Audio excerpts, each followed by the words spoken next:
ukina mu runana ku buryo niyo utahazi ukahagera hano muri karitsiye ukabaza uti wa mukecuru ukina mu runana bahita vuba vuba bakurangira. Rangwida ukina mu runana yitabye Imana. Umukinnyi w'ikinamico y'uruhererekane unazwi cyane nka Rangwida yitabye Imana. Inkuru y'akababaro yamenyekanye mu rukera rwo kuri uyu munsi ni urupfu rw'umukinnyi wamamaye mu ikinamico y'uruhererekane urunana uzwi ku izina rya Rangwida witabye Imana azize urupfu rutunguranye. Amakuru y'urupfu rwemejwe namwe mu bakinnyi bakinanye nawe mu runana. Mu kiganiro twagiranye na Sibomana Emmanuel Zinga Patrick muri iyi kinamico yavuze yuko kuko Rangwida yitabye Imana yagize ati ubu turiye mu rugo rwa Rutabura twajya kwifatanya n'umuryango n'inshuti ze muri bino bihe bikomeye.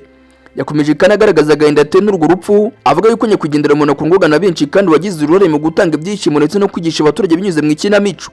Urupfu kandi rwa Rangwida rwashenguye abakunzi b'urunana imwe mu ikinamico zamamaye cyane mu Rwanda no mu karere k'ibiyaga bigari. Mu myaka myinshi ishize ikinamico urunana baye isoko y'inyigisho ndetse n'imyidagaduro mu miryango myinshi ikurikira radiyo. Urunana kandi rwatangiye kumvikana kuri radiyo muri Gashyantare 1999 rugamije kwigisha abaturage ku ngingo zitandukanye zirimo ubuzima bw'imyororokere, uburezi, ubukungu, imibereho myiza, iyobokamana ndetse n'imibanire hagati y'abantu. Ikinamico kandi kinirwa mu cyaro cya Nyarurembo ahagaragaramo abana mu byiciro bitandukanye by'imibereho. Ibintu byatumye abayikurikira biyumvamo inkuru n'amasomo bitangirwamo. Mu gihe kandi umuryango nyakwigendera n'inshuti ze bakomeje kwakira ababaje ndetse n'abaje kubihanganisha, abakunzi b'urunana bakomeje kuzirikana uruhare rwa Rangwida agize mu rugendo rw'ikinamico ndetse n'inyigisho yahaye abanyarwanda bayikurikiranaga hirya no hino. Kubwiza mpamvu twihanganisha umuryango nyakwigendera, inshuti, abakoranaga ndetse n'abakunzi b'ikinamico urunana muri bino bihe by'akababaro.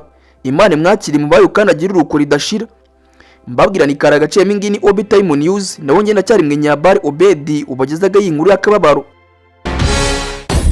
Obi Time News.